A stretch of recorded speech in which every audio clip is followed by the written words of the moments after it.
ഇത് ഒമാനിലെ സലാലയിൽ എൻ്റെ ഫ്രണ്ട് നടത്തുന്ന ഒരു ഫിഷ് ഫാം ആണ്. നമുക്ക് സിമ്പിൾ ആയിട്ട് പറയുകയാണെങ്കിൽ നമ്മുടെ ചെറുപ്പത്തിലുണ്ടായിരുന്ന പല ഹോബികളും അതുപോലെ നമ്മുടെ ചെറുപ്പത്തിലെ പല ഇൻട്രസ്റ്റുകളും നമ്മുടെ കോളേജൊക്കെ കഴിഞ്ഞ് നമ്മൾ ജോലിയൊക്കെ കിട്ടി, പ്രത്യേകിച്ച് ഇങ്ങനത്തെ രാജ്യങ്ങളിലേക്കെല്ലാം നമ്മൾ പ്രവാസത്തിനായി വരുമ്പോൾ അത് ഒഴിവാക്കാറാണ് പതിവ്.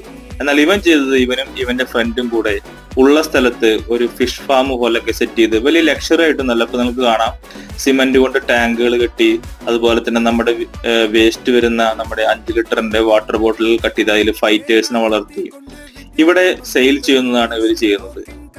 ഇതിൽ വലിയ പ്രോഫിറ്റ് ഉണ്ടായിട്ടൊന്നല്ല, പക്ഷെ ഫ്രൈഡേയും സാറ്റർഡേയും അവർക്ക് സ്വന്തമായിട്ട് എൻഗേജ് ചെയ്യാൻ വേണ്ടിയിട്ട് ഒരു ലിഷർ ടൈം ആക്ടിവിറ്റി പോലെയാണ് ചെയ്യുന്നത്. നിങ്ങൾക്ക് കാണാം, ഈ പഴയ ഹോട്ടലുകളിലെ ബാത്ത് ടബ് ഒക്കെ ഇവരെ അവിടെ നിന്ന് എടുത്തുകൊണ്ട് വന്ന് അതിനൊക്കെ എത്തുന്ന ഫിഷ് വളർത്തുന്നത്. അതുപോലെ തന്നെ ഫാം ഹൗസ് പോലത്തെ ഒരു സെറ്റപ്പാണ്. ഇവിടെയാണ് ഈ ഫാമിലെ ജോലിക്കാരെല്ലാം താമസിക്കുന്നത്. അവരുണ്ടാക്കുന്ന ബിരിയാണിയും കഴിച്ച് വെള്ളിയാഴ്ച നമുക്ക് പോയി കിടന്നുറങ്ങാം.